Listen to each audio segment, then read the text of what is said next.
Magandang araw mga ka-agri. So andito tayo ngayon sa ating customer. Ayan, nagdagdag tayo ng isang panel ng cage. So ngayon, yung ating water tank dito nagsimula itong magamit noong June 2025. So marami na siyang latak ng gamot. Ayan. So kailangan natin linisin. So yung ating cage meron siyang yun. So tanggalin lang yan. Hindi siya naka-fix. Tatanggalin yan na roller yan para matanggal. So para malinis natin to. Kasi magkukause yan ng sakit sa manok, yung E. coli at saka salmonella.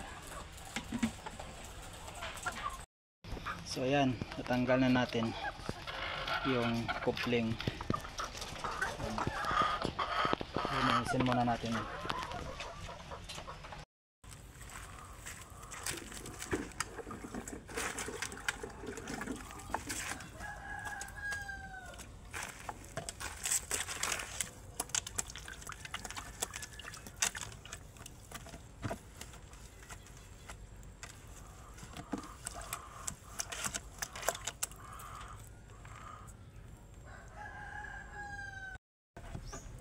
So ayan, malinis na yung ating water tank. Ayan. Ibabalik natin doon. So ayan, malinis na natin, ibabalik natin dito. Ayan. Compare mo kanina, madumi. Ayan, malinis na. Yung isa,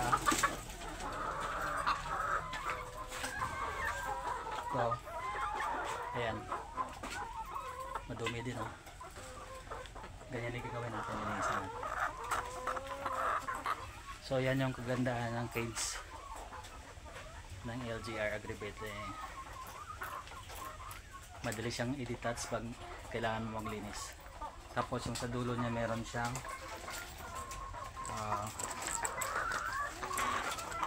drain.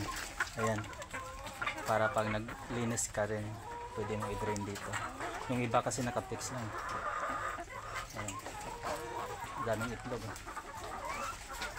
So mga ka-agri, tatapusin ko muna to. Magandang araw sa inyong lahat.